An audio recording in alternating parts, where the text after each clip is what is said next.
Hi, I'm Corey Oberly, one of the co-authors of the Wisconsin Our State, Our Story project. And I'll be talking briefly about the scope of the student reader. We'll be looking at the table of contents and then also looking at one chapter, thoroughly examining it to find out what the standard components are of each chapter in the book. So you're looking at the first 2 pages of the table of the contents of the student edition. There are 12 chapters in all, and Bobby has spent some good time talking about Chapter 1, Building the Foundation for the Thinking Like a Historian methodology. And Chapter 2 jumps right into this place that we call Wisconsin, and it's really our geography chapter. It provides both historical and contemporary information about this place, and it concludes by introducing students to the 5 physical regions of the state. Chapter 3 begins to introduce people in the context of this place called Wisconsin, dealing with the area's first people. That's actually the chapter that we're going to look at in depth in a minute. Chapter 4 deals with exploration and the fur trade exchange, while Chapter 5 gets into how the ownership of land became an important objective to the state's history from the perspective of the white settlers and how that impacted Indian culture and life here. Chapter 6 deals with settlement and the journey stories of people coming from other parts of the United States as well as the other parts of the world. This is the only chapter that goes beyond the chronological outline of this table of contents by coming up to the present stories of immigration at the tail end of the 20th century and the early part of the 21st century. Chapter 7 deals with Wisconsin's role in the Civil War, and Chapter 8, which is the largest chapter in the book, deals with how people made a living during the days that lead mining and iron mining and farming and logging were prime. Chapter 9 begins the move from sort of the agricultural laboring in the rural parts of the state to the beginnings of industrialization and the shift of population from rural to urban areas, which then really hits in Chapter 10, which is all about the first half of the 20th century. So that's where you'll find information about the 2 world wars and the Great Depression and how Wisconsin was affected by those major turning points. Chapter 11 brings us up to the present day and talks about how, now that we know about our heritage, how do we celebrate it. And Chapter 12, in a way, brings us right back to Chapter 1. Now that students have had a chance to become familiar with Wisconsin's story, our state, what can students do to help preserve and interpret the evidence that tells the story? The student edition also includes at the end of the book a glossary, an index, and a pronunciation key to help students with some of the new words or some of the foreign language words. So now we're going to take a really close look at one chapter, Chapter 3, dealing with Wisconsin's first people.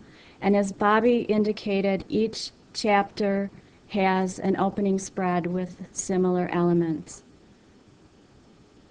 On the left side of the spread, there's always going to be a large map of Wisconsin that focuses the content geographically, as well as a box in the center of the spread that is that chapter's table of contents. You can also see the difference here in the timeline in Chapter 3 from the timeline in Chapter 1. Here we're introducing the time period that this chapter covers, using images and words. The right side of the opening spread of each chapter includes, again, that list of keywords unique to that chapter's content.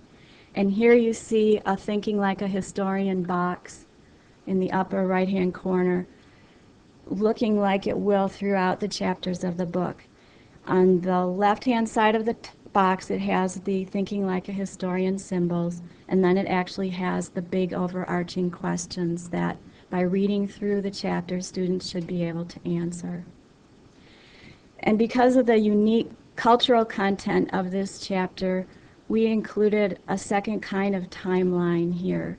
You'll be seeing the linear timeline at the opening of each of the 12 chapters, but here we also have a circular timeline that conveys the worldview of many Native people who attach the passage of time in their lives to the change of seasons. And so rather than a linear line that has a beginning and an end, it's seen as a circle that just continues on through time. There's no firm beginning or firm ending. And then as we move into the content of the chapter, each chapter will have one or two what we call focus spreads. And this particular chapter, we decided that we needed to have two of those focus spreads. So here's the second one, and here's the first one. Before we go into why there are two for this chapter, I want to step aside and just spend a minute showing you what the common features are in each chapter's opening spread. On the left-hand side, you'll see a pink shaded box which starts out in this chapter. Through our advisory board, we learned that it would be important on this opening content spread of each chapter to give students a little synopsis of what all they will be responsible for learning in the chapter. Then you'll also see a map which is tethered to the content in the chapter, and then what we call a text box. And each text box on a content page in the textbook will have as its title a question, always a question. That title always ends with a question mark. And the content, the text, the narrative in the box is written to answer that question. So students can be explorers within that text box, reading for information, comprehending the information, and using it and applying it to answer the question. The question in the text box sometimes may be an overarching thinking like a historian question. If not, it is always what we call a building block type of question that will lead students to being able to answer the larger chapter, thinking like a historian questions. Within the text box, you're beginning to see some bold-faced words and some pink highlighted words. Those are visually symbolizing words that may be new to students, and at the bottom of each page, the students can refer quickly without losing their thought in the content. They can refer to what the meaning of the word is. So on this particular focus spread, we're talking about the kinds of evidence that Native people are familiar with and use to tell their history and their traditions, that being the oral tradition. Here you can see it more closely.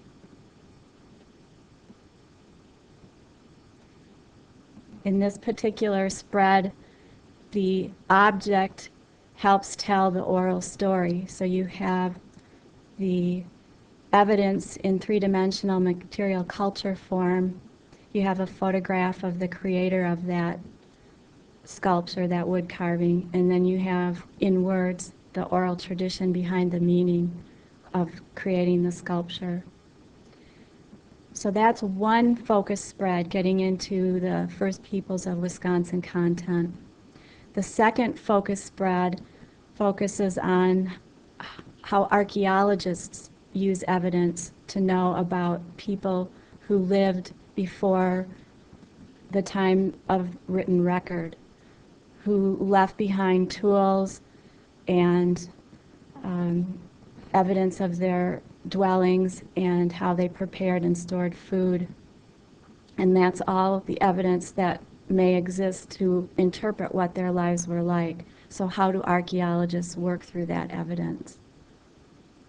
We thought it was important in this particular chapter to provide students with the awareness of those two kinds of ways of knowing about culture.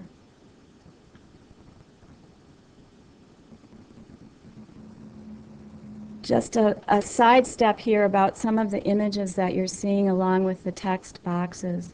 I think Bobby referenced earlier that it's likely your students will be looking at the material culture, the photos, the objects before they dive into the words.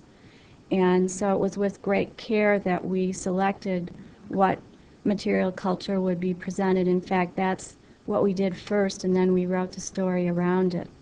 And this particular image is one that students can see in real life at the Wisconsin Historical Museum on its second floor. It's a layered look at a trash dump, looking at artifacts that change throughout those 4 layers of history, and then thinking about what would be on the top layer, the garbage that we leave behind, and how technology has changed the tools that we use today. It helps students to begin thinking about what we leave behind is a form of historical evidence. And then a little bit more information about how archaeologists do their work. Now we're really into the meat of Chapter 3, and there are several 2-page spreads, each one devoted to a different prehistoric period defined by the archaeologist's way of interpreting early Wisconsin Indian history. First, about people who lived during the Paleo period. And you'll see here important questions. You'll read the text for answers. You'll also see evidence of what the people ate, with the tools that they used, and the kinds of shelters that they lived in.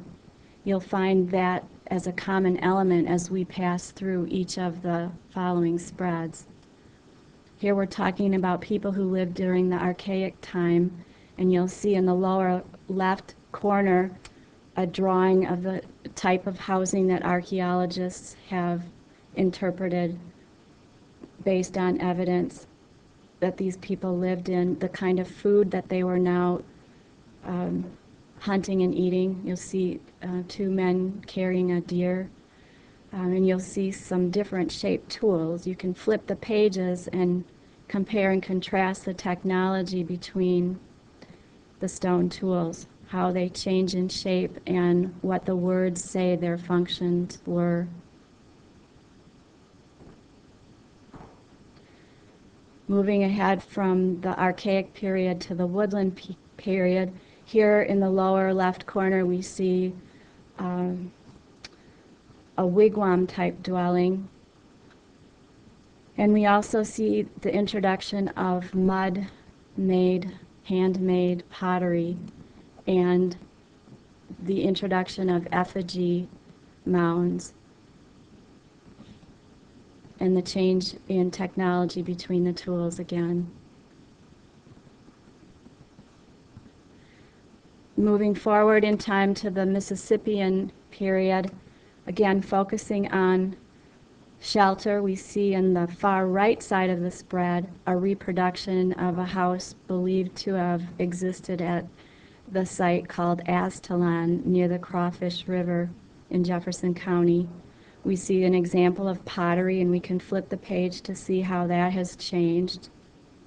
We see some tools changing shape and introducing new function and new activity. As you've been paging through here with us, you're noticing that there is a small map on each page with an area highlighted by color, showing again those physical regions of the state. But it's also showing you specifically where the objects and the story on the page came from in the state. So if you live there, if you and your students live there, you could in theory go and visit.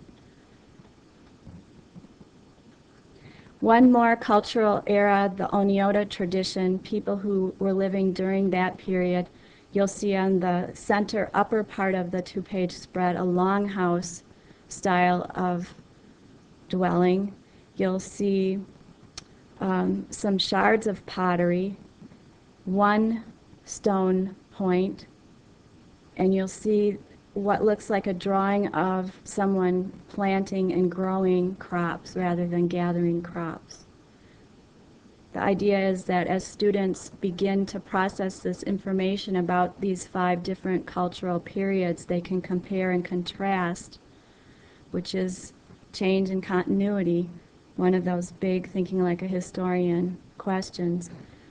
Students can compare and contrast dwellings, tools, where people were living in the state, and what kinds of foods they were eating.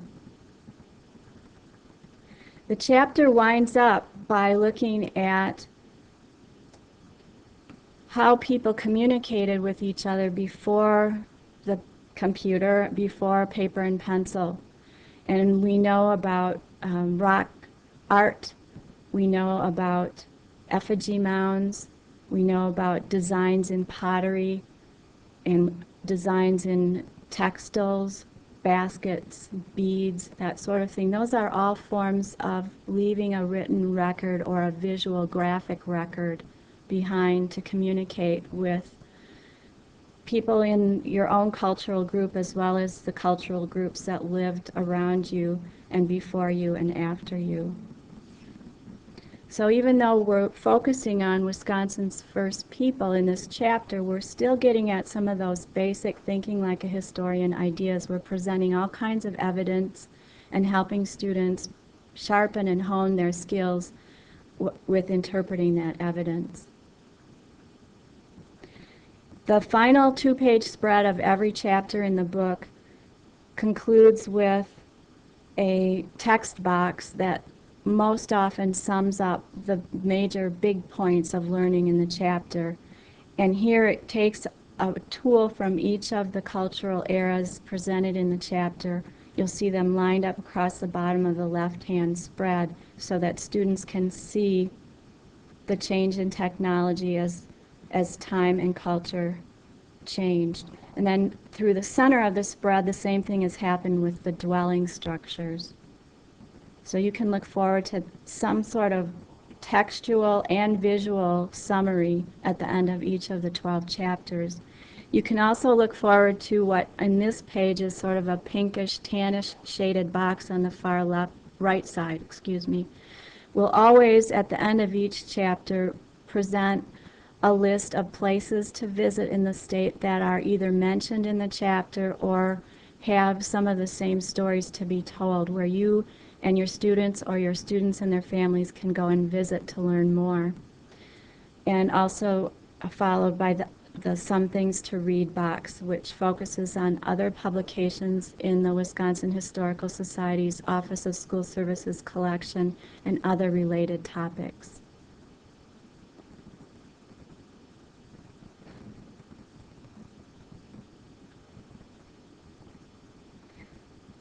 This might be a good place to make a segue to what is going to be the next component of this program. Bobby will be talking to you about the teacher edition.